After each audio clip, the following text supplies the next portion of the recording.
High বন্ধুরা, তোমরা কেমন আছো? ভালো আছো তো? অনেক দিন পর আবার একটা ব্লগ নিয়ে আসলাম। তো আজকে আমি যাচ্ছি মামার বাড়িতে। আমার গাড়ি চলে এসেছে। তো কালকে মামার বাড়িতে পুজো ছিল, আমি কাজের জন্য যেতে পারিনি। তো আজকে আমি রওনা দিলাম। তো আমি যাচ্ছি দৌলতপুর থেকে একটু ভিতরে সিংগাদা হতে আমার মামার বাড়ি, খুব গ্রামের ভিতরে। তো সেখানে আমি যাচ্ছি। বলতে বলতে দেখো আমি মামার বাড়িতেও পৌঁছে গেলাম, চলে এসেছি।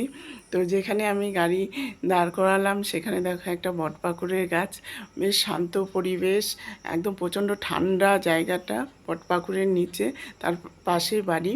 তো এই যে আমার মামার বাড়ি, মাটির দেওয়াল, উপরে টিন। তারপরে দেখি রান্নার সব প্রস্তুতি চলছে, মামি এদিকে রান্না শুরু করে দিয়েছে, কিছুটা রান্না হচ্ছে। এই বটপাকুড়ের গাছটা না অনেক দিনের আর বিশাল বড় গাছটা। তো পাশে দেখি এই যে মামাদের অনেক সিঙ্গাপুরি গাছ আছে, কলার। তো এখানে কলা ধরেছে অনেকগুলো। এই বট গাছটা, বটপাকুড় গাছটার বয়স মামার কাছে শুনলাম প্রায় 80 বছর বয়স হচ্ছে। এখানে ধুমধাম করে বিয়ে দিয়েছে, বটপাকুড়ের অনুষ্ঠানও হয়।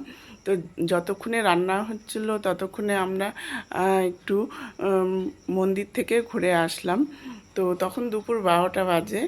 তো এই মন্দিরটার বয়স মামার কাছে শুনলাম এই পুজোটা হয় প্রায় 200 বছর ধরে। 200 বছর ধরে এই পুজোটা হয়। তো পাশে এখানে একটা শিবলিঙ্গ আছে, সবাই জল ঢালে এখানে। প্রচণ্ড গরমে দেখো ছাগলগুলো কি সুন্দর বসে আছে। এটা গ্রামের পরিবেশ, এটাকেই বলে গ্রামের পরিবেশ। দেখো পাশে পুকুর, পুকুরে বাচ্চাগুলো স্নান করছে। এইসব পরিবেশ আমরা শহরে দেখতে পাই না, একমাত্র গ্রামেই দেখতে পাই। তো পুরো জায়গাটা, মন্দিরে পুরো জায়গাটা ফাঁকা হয়ে আছে। এখানে বিকেলে মেলা লাগবে। তো পাশেই শীতলা মায়ের পুজো হয় আর মা কালীর পুজো হয়, ওই একদিনেই হয়, আগের দিনেই পূজা হয়ে গেছে। এখানে পাঠা বলি হয়েছে 6টা।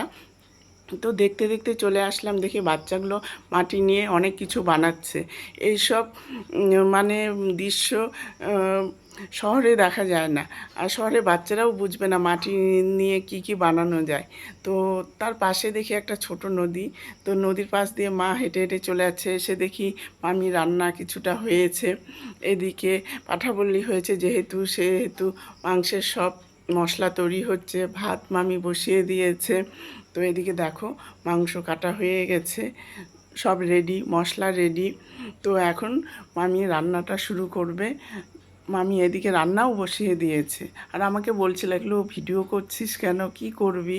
তাহলে মামি, আমি ব্লগ করি তাই করছি। তো এদিকে দেখো মামিদের দুটো ছোট বাচ্চা হয়েছে ছাগলে, খুব কিউট দেখতে। এগুলো গ্রামের পরিবেশে দেখা যায়, শহরে আর দেখা যায় না। তো এখানে মঙ্গলচণ্ডী গান হয়, যত মঙ্গলচণ্ডী গান করার লোক ছিল একটা দল এসেছে, তাদের খাওয়া দাওয়ার ব্যবস্থা, সব খেতে বসে গেছে দুপুরবেলা। তো ওদের খাওয়া দাওয়ার পর আমরাও খেতে বসে গেলাম।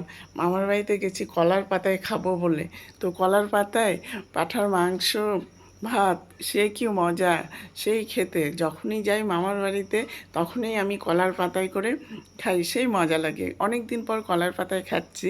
গ্রামে সেগুলো মানে খুব মজা করে খাওয়া হয়। এদিকে দেখো 4টা বাজতে না বাজতে দেখো তখন ফাঁকা ছিল, এখন মেলা বসে গেছে, অনেক দোকান চলে এসেছে। তো আমি সকাল সকাল আমি ভিডিওটা করেছি, এখনও অনেক দোকান আসেনি, কারণ আমার বাড়ি যাওয়ারও পালা ছিল। তাই ভাবলাম যে না, আমি ভিডিওগুলো করে নিই। অনেক দোকান এসেছে, দেখো তোমরা। তো বন্ধুরা, আমার ব্লগগুলি যদি তোমাদের ভালো লেগে থাকে অবশ্যই লাইক করবে, শেয়ার করবে, কমেন্ট করবে। অবশ্যই অবশ্যই কমেন্টে জানাবে কেমন হয়েছে। আর এই পুজোটা কিন্তু একদম 200 বছরের পুরনো পুজো। আর দেখো কি সুন্দর মিষ্টি নিয়ে বসেছে, গজা নিয়ে বসেছে, জিলেপি নিয়ে বসেছে, নিমকি, বড় বড় নিমকিগুলো নিয়ে বসেছে। মানে গ্রামেই এইসব মিষ্টিগুলো দেখা যায়, শহরে খুব কম দেখা যায়। তো এখন লোক আসা শুরু করেছে, যত সন্ধে হবে লোক আসবে। রাতে অনেক যাত্রা হবে এখানে। একটা সাধু বাবা এসেছিল, আমাকে ডাকছিল সুতো পরানোর জন্য, আমি ভয়ে যাইনি। কি করবে, আমাকে এমনভাবে ডাকছিল। তো বাচ্চাদের খেলনাও এসেছে এইখানে। আরও দোকান আসবে সন্ধ্যা হতে হতে। এদিকে দেখো মায়ের মুখটা এত সুন্দর, মা কি বলবো, আর মা খুব জাগ্রত। অনেকে এখানে মানত করে, খুব জাগ্রত, মায়ের মহিমা অনেক। তো এইখানে এই যে মঙ্গলচণ্ডী মায়ের গান হচ্ছিল, তো সবাই দেখছিল। তো আমি অনেকক্ষণ দেখার পর তো আমাদের বাড়ি যাওয়ার টাইম চলে এসেছে।